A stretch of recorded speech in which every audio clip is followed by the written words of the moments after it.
আসসালামু আলাইকুম ভিউয়ার, আমি আজকে আপনাদের সঙ্গে বড় মাছ লাউ দিয়ে কীভাবে রান্না করতে হয় আর তার সঙ্গে অনেক ধরনের টিপস ব্যবহার করব। যেমন মাছ ভাজলে ভাঙবে না কীভাবে সেটা দেখাবো, আর দেখাবো হচ্ছে মাছের গন্ধ থাকবে না এমনভাবে মাছ পরিষ্কার করা যায় কি দিয়ে সেটাও জানাবো, আর জানাবো মাছের ভিতর একেবারে পারফেক্ট মশলা কিভাবে ঢোকে। চলেন আমি কিভাবে রান্না করলাম সেটা আপনাদের সঙ্গে শেয়ার করি। ফার্স্ট আমি আপনাদের সঙ্গে আজকে দুইটা টিপস দেখাবো। মাছ ভাজা, কিভাবে মাছ ভাজলে মাছ ভাঙবে না আর মাছের পারফেক্ট স্বাদ থাকবে।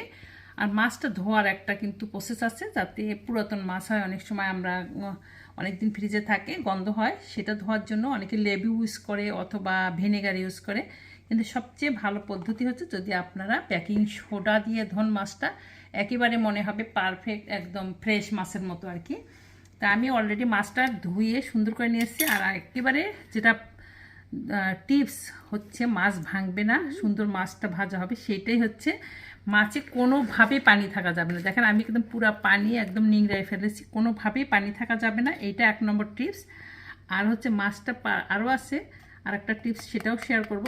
এখানে হচ্ছে মাছটা কিন্তু ভাজার সময় অবশ্যই হলুদ, লবণের পরিমাণটা একটু বেশি, আর মরিচ, আপনারা যদি মরিচটা দেন তাহলে মাছের ভিতরে পুরো জিনিসটাই কিন্তু একেবারে পারফেক্টভাবে ঢুকবে।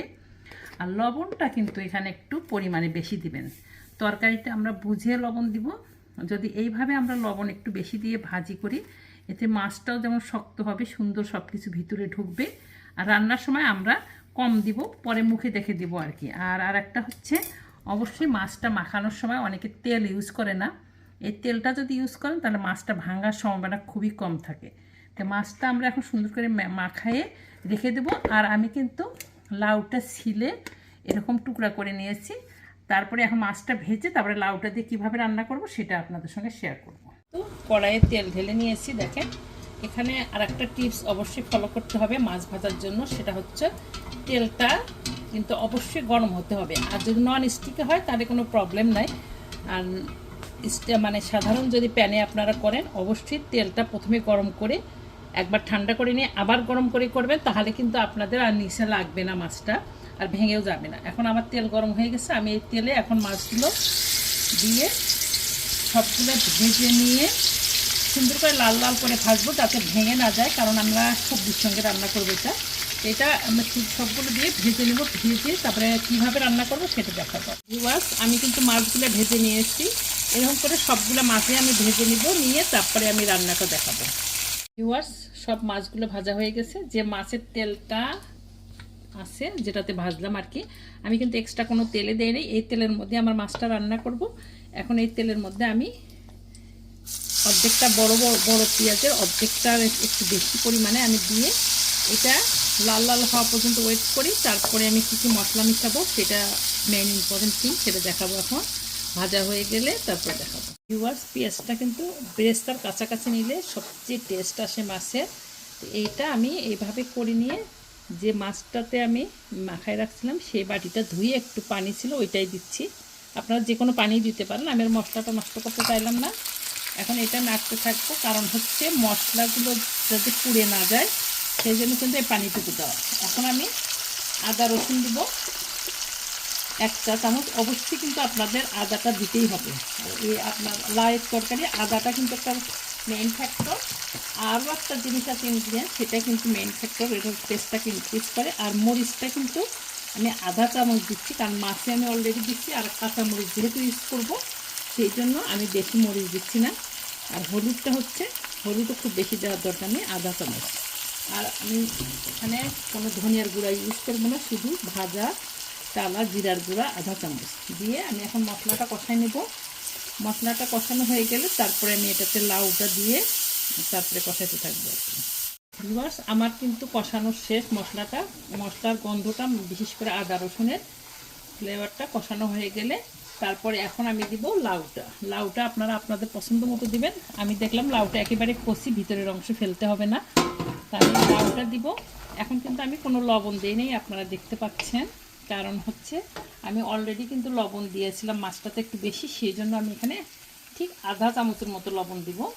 আর যদি লাগে আধা চামচের মতো লবণ দিয়ে এখন আমি এটা কষিয়ে রান্না করব, কারণ লাউ থেকে কিন্তু নিজস্ব একটা পানি বের হয়। আমি কষিয়ে ঢেকে কিছুক্ষণ রান্না করব। যদি লাউটার থেকে অটোমেটিক পানি বের হয়, পানি পরে দিব।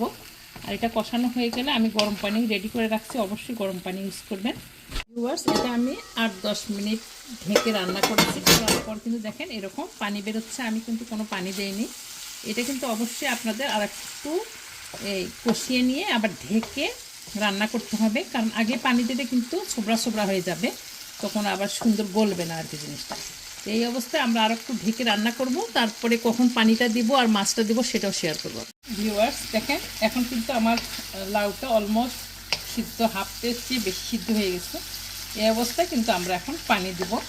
পানিটা এমন পরিমাণে দিব, খুব বেশি না, যদি লাগে পরে দেওয়া যাবে। আগে আমি লাউটা সিদ্ধ হওয়ার মতো পানি দিয়ে ঢেকে সিদ্ধ করব, আর লাউটা যখন সিদ্ধ হয়ে যাবে তখন আমরা মাছটা দেবো। এখন কিন্তু কোনোভাবে মাছ দেওয়া যাবে না, এখন জাস্ট লাউটা সিদ্ধ হলে আমি লবণটা দেখে তারপরে মাছটা দিয়ে দেখাবো। ভিউয়ার্স, আমি আরও 10 মিনিটের মতো রান্না করার পর দেখেন যে এরকম হয়েছে আর কি। এখন আমি আর একটু পানি দিব, যেরকম ঝোল খাবো ঠিক সেরকমই। আমার কিন্তু লাউটা সিদ্ধ হয়ে গেছে আর কি।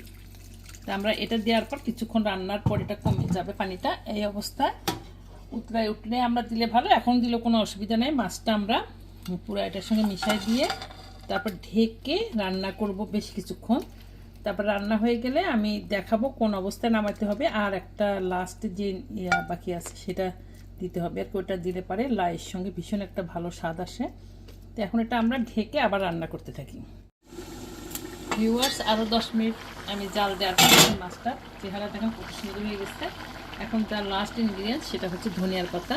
লাউয়ে কিন্তু ধনিয়ার পাতা একটা মোস্ট ইম্পর্টেন্ট থিং। এখানে আমরা ধনিয়ার পাতাটা দিব, আর সঙ্গে কিছু কাঁচামরিচ ফ্লেভারের জন্য।